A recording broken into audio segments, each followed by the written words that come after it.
नमस्कार, UP live आप देख रहे हैं। आपके साथ मैं श्वेता राजपूत। वक्फ संशोधन विधेयक 2 अप्रैल को संसद में पेश किया जाएगा, लेकिन इससे पहले ही देश भर में इसका विरोध और समर्थन देखने को मिल रहा है। कई मुस्लिम संगठनों ने इसके विरोध में ईद की नमाज के दौरान काली पट्टी बांधकर प्रदर्शन किया। देखिए।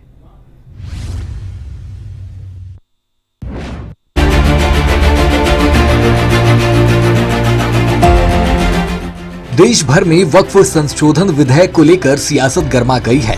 2 अप्रैल को संसद में पेश होने वाले इस विधेयक के विरोध में मुस्लिम समुदाय के कई लोगों ने ईद की नमाज के दौरान काली पट्टियां बांधकर विरोध जताया। हालांकि इस बिल को लेकर मुस्लिम धर्मगुरु भी बटे हुए नजर आ रहे हैं।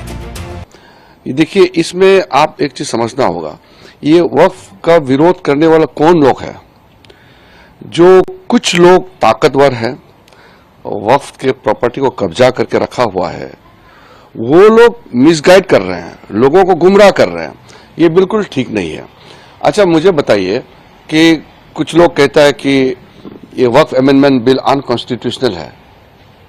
अरे कम से कम थोड़ा सा सोच समझ के बोलता तो हमको भी अच्छा लगता। क्रिटिसिज्म करने का राइट है सबका, लेकिन क्रिटिसिज्म कोई तर्क पे तो होना चाहिए।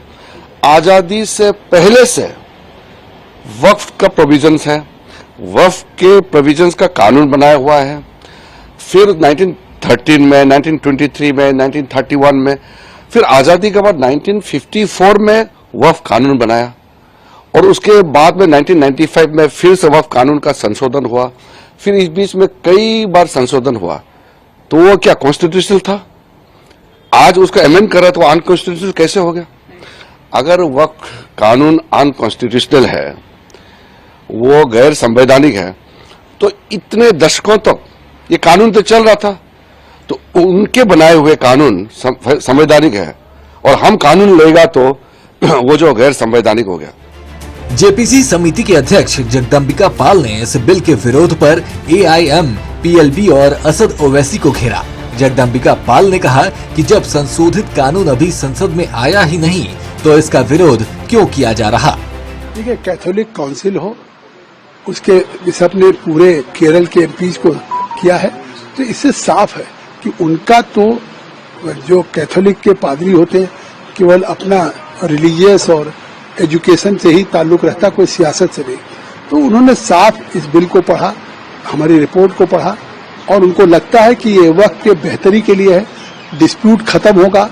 केरल की सैकड़ों साल पुरानी चर्च को कह दिया वक्फ है, सूरत के म्युनिसिपल कॉर्पोरेशन को कह दिया ये वक्फ की प्रॉपर्टी है। 123 दिल्ली की प्रॉपर्टी जो ब्रिटिशर्स ने किसानों से कंपल्सरी ले गया था, वक्फ है। नई पार्लियामेंट को कह दिया वक्फ है, ईडन गार्डन को कहीं कह दिया वक्फ है। तो ये विवाद खत्म होगा, इसलिए अपील कर रहे हैं। बड़ी संख्या में मौलाना भी इसका मदद कर रहे हैं। इस दौरान जेपीसी अध्यक्ष ने कहा कि देश में कई मुस्लिम धर्मगुरु इस बिल का समर्थन कर रहे हैं और प्रधानमंत्री नरेंद्र मोदी की योजनाओं की तारीफ कर रहे हैं। वहीं कांग्रेस और AIM, PLB मुसलमानों को सिर्फ वोट बैंक के रूप में देख रहे हैं। केवल all India Muslim personal law board पूरे इस रमजान के महीने में, जहां इबादत का महीना है, अल्लाह के लिए तरावी से लेकर प्रेयर का है, वहां अलविदा नमाज में भी उन्होंने आह्वान कर दिया कि काली पट्टी बांध करके जाएं। आज ईद के दिन भी पूरे देश में उन्होंने आह्वान कर दिया कि काली पट्टी बांधें। आखिर क्यों? कानून तो अभी सदन में आया नहीं। अमेंडेड कानून आ जाए तब गुमराह करें कि हमारी मस्जिद ले ली जाएगी। जब संसदीय कार्य मंत्री किरण रिजिजू जी ने कह दिया कि हम कोई मस्जिद नहीं लेंगे, कब्रिस्तान नहीं लेंगे, सरकार क्यों लेगी? फिर भी वो इस तरह का वो हो ओवैसी कि साहब हमारे मस्जिदों पे हमला है, हमारे ऊपर गोली है, हमारे ईमान पे गोली चलाई जा रही, तो ये मुझे लगता है बदअमनी फैलाना चाहते हैं। इतना बड़ा 1 महीने का त्योहार जहाँ एक चुनौती है प्रशासन को। मैं तो ईद को बधाई देते हुए शुक्रिया अदा करूंगा, धन्यवाद दूंगा कि देश का अल्पसंख्यक पीसफुली अपने इस ईद के त्योहार को मनाया है। क्योंकि जिस तरह से मोदी जी भी, आप देख रहे हैं, मोदी सौगात 32 लाख लोगों को मिला है। आज वो महिलाएं हों, खवातीन हों या हमारे भाई हों, आज उनका धन्यवाद दे रहे हैं कि मोदी जी ने हमको ईदी दिया। तो ईदी मतलब होता है कि तो हम सबका साथ, सबके विकास की बात कर रहे हैं। लेकिन ये जो कांग्रेस पार्टी है, ओवैसी है, पर्सनल लॉ बोर्ड है, ये केवल मुसलमान को वोट बैंक समझ रही है, उसको तुष्टीकरण कर रही है, कोशिश कर रही कि हम तफरका पैदा करें झूठ बोल करके, ना इत्तफाकी करें, बदअमनी करें, लेकिन ये हो नहीं पाएगा। वक्फ विधेयक को लेकर देश में विरोध और समर्थन की आवाजें उठ रही हैं। अब देखना यह होगा कि 2 अप्रैल को संसद में पेश किए जाने के बाद यह बिल कितना असर डालता है और सरकार इसके प्रावधानों को लेकर क्या रुख अपनाती है। ब्यूरो रिपोर्ट, सूर्य समाचार। वहीं बरेली में उत्तराखंड के मुख्यमंत्री पुष्कर सिंह धामी ने इन्वर्टीज यूनिवर्सिटी में आयोजित सम्मान और अभिनंदन समारोह में शिरकत की। इस दौरान उन्होंने छात्रों को संबोधित किया और युवाओं को सफलता के मंत्र भी दिए गए।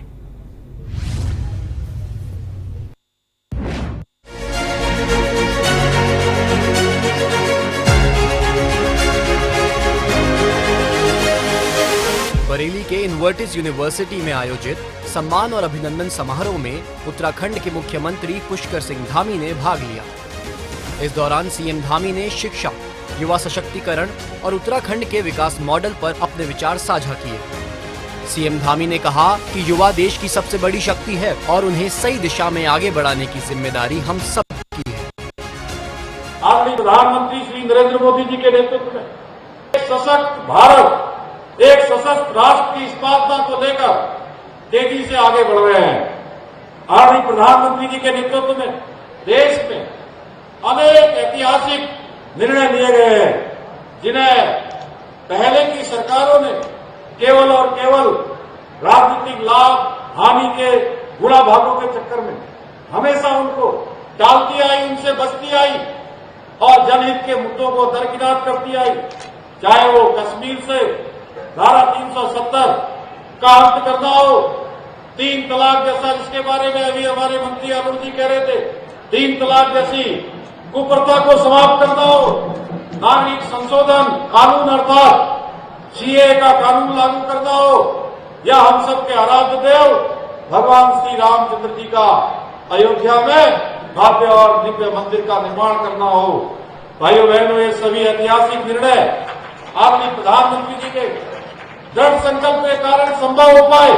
कुछ समुदाय के लिए अलग अलग व्यक्तिगत कानूनों के कारण भेदभाव, असमानता और अन्याय की स्थिति है, जिसके बारे में कटारिया जी कहते समरसता, ममता, ये कोसों दूर हो रही थी।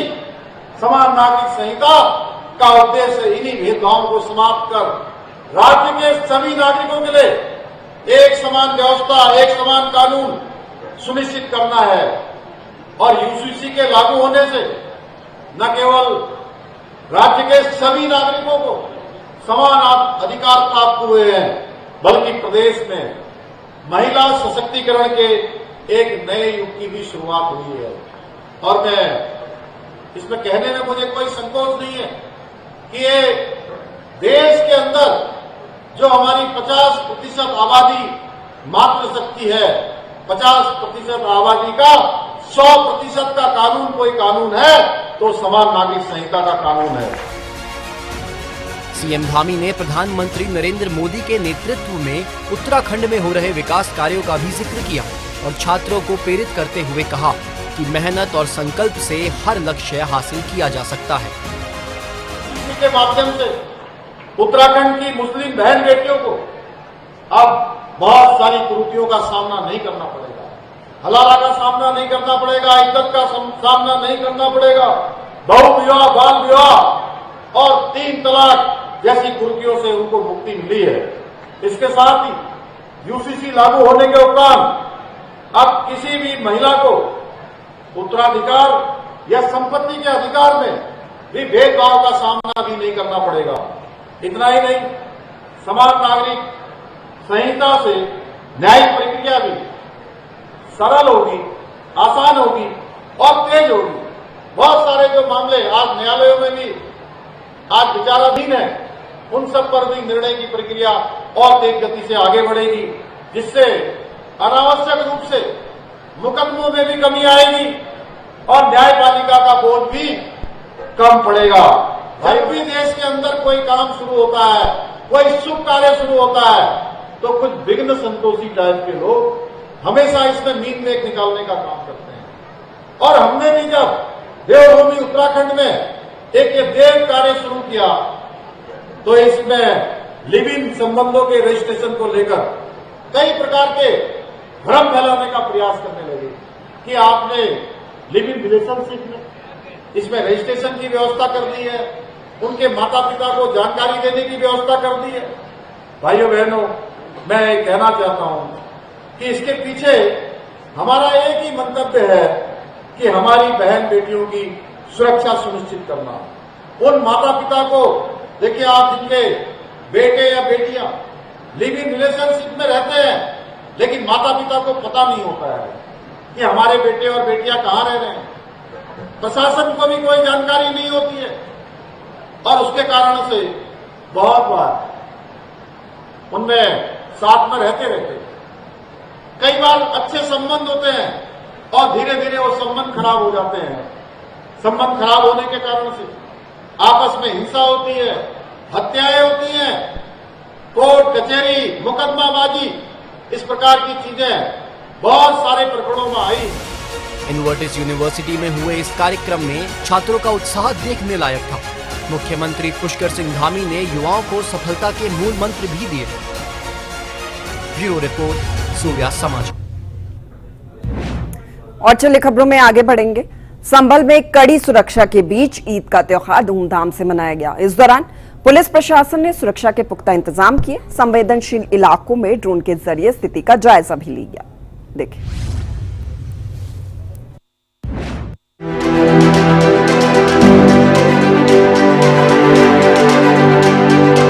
संभल में ईद का त्योहार उल्लास और भाईचारे के साथ मनाया गया। मस्जिदों और ईदगाहों में रौनक देखने को मिली।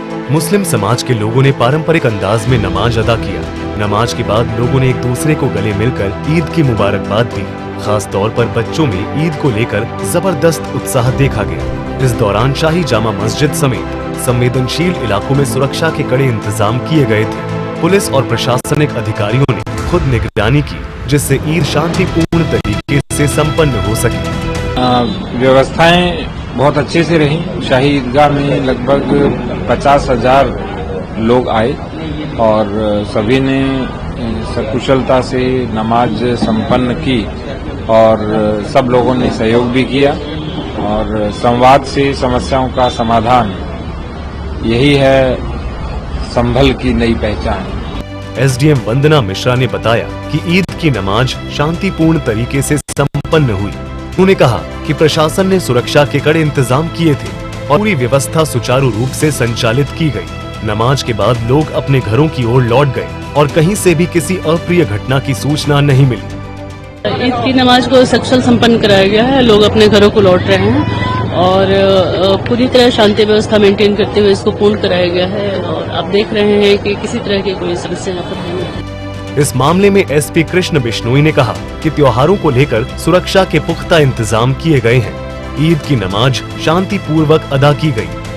जनपद संभल में 100 से अधिक जगहों पे जो ईदगाह हैं उन सभी में ईद की नमाज है वो पढ़ी गई है, शांतिपूर्वक तरीके से पढ़ी गई है।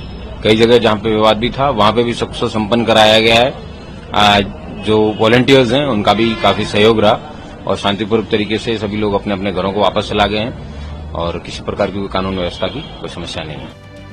संभल में ईद उल फितर का त्योहार सौहार्द और शांति के साथ संपन्न हुआ। प्रशासन ने इसके लिए सुरक्षा के पुख्ता इंतजाम किए। ब्यूरो रिपोर्ट, सूर्या समाचार।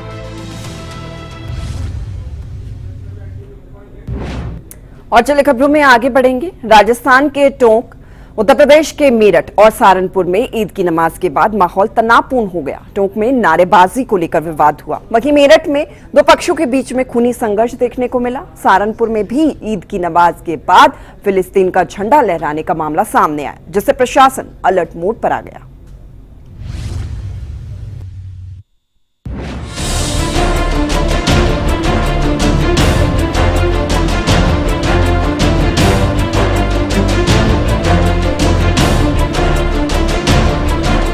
राजस्थान के टोंक में ईद की नमाज के बाद ट्रक स्टैंड के पास नारेबाजी को लेकर विवाद हो गया।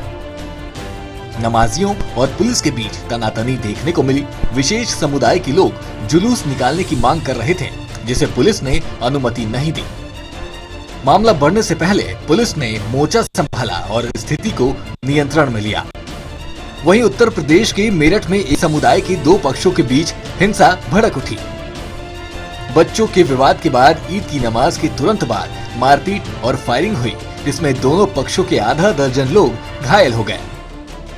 झड़प का वीडियो सोशल मीडिया पर वायरल हो गया, जिसके बाद पुलिस ने त्वरित कार्रवाई करते हुए 3 लोगों को गिरफ्तार कर लिया।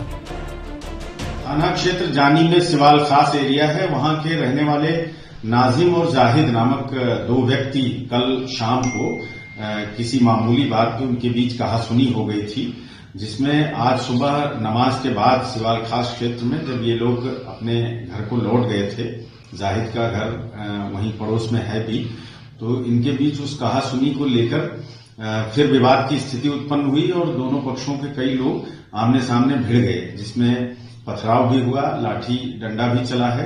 कई लोग घायल हैं जिनको अस्पताल में उपचार हेतु भेज दिया गया है। एक वीडियो प्रकाश में आया है जिसमें फायरिंग होते हुए दिख रहा है, उसकी भी जांच की जा रही है। फिलहाल किसी को फायर आर्म इंजरी जैसी कोई बात नहीं है और दोनों पक्षों द्वारा दी गई तहरीर के आधार पर मुकदमा दर्ज किया जा रहा है और प्रकरण में अभी तक 3 लोगों को कुल गिरफ्तार किया गया है। बाकी लोगों की गिरफ्तारी के लिए भी टीम लगी हुई है। मौके पर शांति है और जो अग्रेतर विधिक कार्यवाही है वो थाना जानी के द्वारा निष्पादित। इसी कड़ी में यूपी के सहारनपुर में ईद की नमाज के बाद कुछ लोगों ने फिलिस्तीन का झंडा लहराया, जिससे प्रशासन सतर्क हो गया। मौके पर भारी पुलिस बल तैनात किया गया ताकि स्थिति को बिगड़ने से रोका जा सके। पुलिस मामले की जांच कर रही है और झंडा लहराने वालों की पहचान की जा रही है। ईद के मौके पर टोंक, मेरठ और सहारनपुर में हुई घटनाओं के बाद प्रशासन हाई अलर्ट पर है। अवगत कराना चाहूँगा कि आज सोशल मीडिया के थ्रू एक वीडियो हमारे संज्ञान में आया है, जिसमें कुछ लड़कों के द्वारा भारत का और एक अन्य देश का झंडा दिखाया जा रहा है। इस बारे में आवश्यक जांच की जा रही है एवं जांच के उपरांत इसमें आवश्यक कार्रवाई की जाए। पुलिस की ओर से लगातार गश्त की जा रही है ताकि किसी भी स्थिति को समय रहते संभाला जा सके। ब्यूरो रिपोर्ट, सूर्य समाचार। और चले खबरों में आगे बढ़ेंगे। ग्रेटर नोएडा के सूरजपुर थाना क्षेत्र में स्थित एक कूलर बनाने की कंपनी में भीषण आग लग गई। आग इतनी जबरदस्त थी कि पूरे इलाके में अफरा तफरी का माहौल हो गया।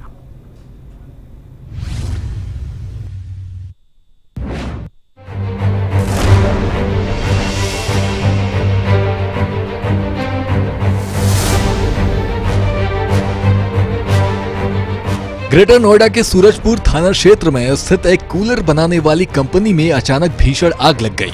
देखते ही देखते आग ने विकराल रूप ले लिया और चारों ओर धुआं फैल गया। आग की लपटें इतनी तेज थीं कि आसपास के इलाके में दहशत फैल गई। पहले यहाँ पे थोड़ा सा आग, जैसे अभी आपको दिख रहा है, धुआं सा उठ रहा था। फिर पता चला ये कूलर की फैक्ट्री है, इसमें आग लगी बहुत तरीके से। फिर धीरे धीरे फायर ब्रिगेड आई और ये सारी चीज हुई। बहुत ज्यादा आपको दिख भी रहा है यहाँ पे कितना ज्यादा धुआं उठ रहा है। सफोकेशन भी इतना हो गया है बहुत ज्यादा। और लेकिन मुझे लग नहीं रहा कि कंट्रोल है अभी फिलहाल। पुलिस प्रशासन लगा हुआ है, सारे लोग लगे हुए हैं। आसपास की फैक्ट्री की सारी गाड़ियां आ गई हैं, वो सारा लगा हुआ है सारा स्टाफ। फैक्ट्री कर्मचारियों ने आग लगने की सूचना दमकल विभाग को दी। मौके पर फायर ब्रिगेड की कई गाड़ियां पहुंची और आग बुझाने में जुट गई। कड़ी मशक्कत के बाद आग पर टीम ने काबू पाया। हालांकि अभी तक आग लगने के कारणों का पता नहीं चल सका है। थाना इकोटेक 3 में कोलेसरा चौकी क्षेत्र में एक कंपनी और उसी के 2 गोडाउन में आग लगने की सूचना आई थी। तत्काल फायर टीमें मौके पर पहुंची और एक तरफ से तो आग को लगभग पूरी तरह बुझा दिया गया है, दूसरी तरफ से भी हालात काबू में हैं और अब तक हम लोग आसपास के 5 फैक्ट्री और गोदाम में आग लगने से बचा चुके हैं। लगभग 30 गाड़ियां इस समय मौके पर मौजूद हैं, जिसमें जनपद की गाड़ियां, उसके अलावा प्राइवेट कंपनियों की जो फायर की गाड़ियां हैं और आसपास के जनपद जैसे हापुड़, बुलंदशहर, गाजियाबाद से भी हम लोग फायर बुझाने की गाड़ियां बुला चुके हैं। किसी भी तरह की जनहानि नहीं हुई है। कोई भी व्यक्ति या कोई भी पशु अंदर फंसा हुआ नहीं है। बताया जा रहा है कि फैक्ट्री में बड़ी मात्रा में ज्वलनशील पदार्थ और कच्चा माल मौजूद था, जिससे आग तेजी से फैल गई। राहत और बचाव कार्य जारी है और अब तक किसी के हताहत होने की सूचना नहीं मिली है। फिलहाल दमकल विभाग आग पर काबू पा लिया है। पुलिस मामले की जांच में जुटी है। ब्यूरो रिपोर्ट, सूर्य समाचार। और नोएडा में ही सेक्टर 126 थाना क्षेत्र में एक तेज रफ्तार लैम्बोर्गिनी कार ने 2 लोगों को टक्कर मार दी, जिससे वो गंभीर रूप से घायल हो गए। पुलिस ने आरोपी चालक को गिरफ्तार कर लिया है और आगे की जांच करने में जुट गई है।